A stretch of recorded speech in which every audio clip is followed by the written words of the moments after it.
Good afternoon. I'm Heidi Connect in the TV6 newsroom with your on-the-go headlines for Wednesday, January 29th. What was supposed to be a happy moment for a Galesburg couple has turned into a nightmare. Now they face an uncertain future. During delivery of her second child, Abby Small suffered a serious medical complication that caused a cardiac event, and she needed life-saving measures. The couple are members of the Galesburg Police Department's family. Kyle serves as a police officer and a National Guardsman, while Abby is a 911 dispatcher. Now she's stable and they have a baby girl, but her recovery will take a long time and her prognosis is unknown. Fellow first responders and the community have reached out and want to help the Small family. They've created a GoFundMe that's raised more than $31,000.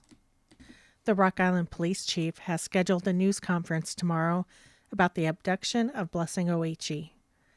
It's at 9 a.m. in the Rock Island Police Department Community Room.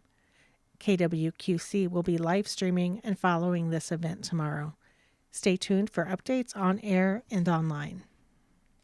The nation's education report card is out, and defined students are still struggling to bounce back after the pandemic, especially when it comes to reading.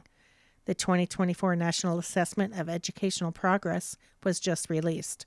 Every 2 years, it looks at how 4th and 8th graders nationwide are doing in math and reading. Average reading scores have declined at both grade levels compared to the last report in 2022. But the slide in reading achievement actually started before the pandemic. As for math, average scores increased for 4th graders since 2022, but there was no significant change for 8th graders.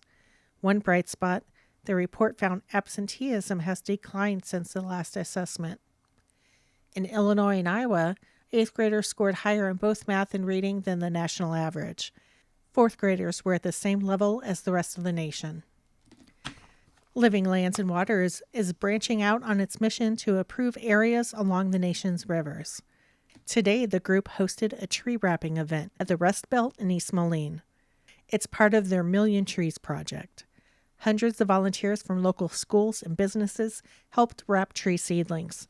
The trees will be distributed all over the country to be planted near waterways to help improve our river ecosystems. Happening this Sunday, the Iowa Hawkeye women's basketball team is set to take on USC at their Carver Hawkeye Arena, and that game will be special for one specific reason. The Hawkeyes are retiring the number 22, worn by Iowa legend Caitlin Clark.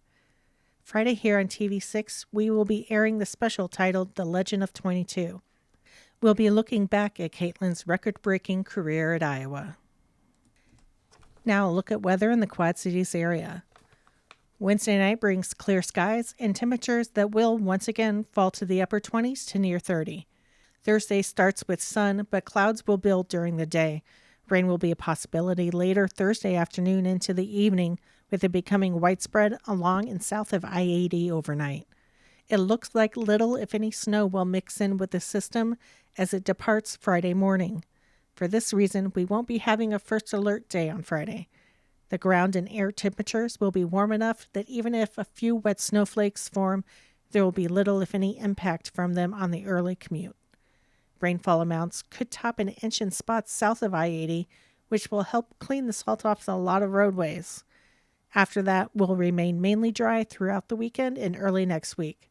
High temperatures on Thursday will hit 50 degrees or so, with 40s on Friday and Saturday. Sunday brings another shot at 50, with cooler 30s for the highs early next week. Stay up to date with the weather team by downloading the KWQC First Alert weather app. That wraps up your on-the-go headlines for Wednesday, January 29th. In the TV6 newsroom, I'm Heidi Connect.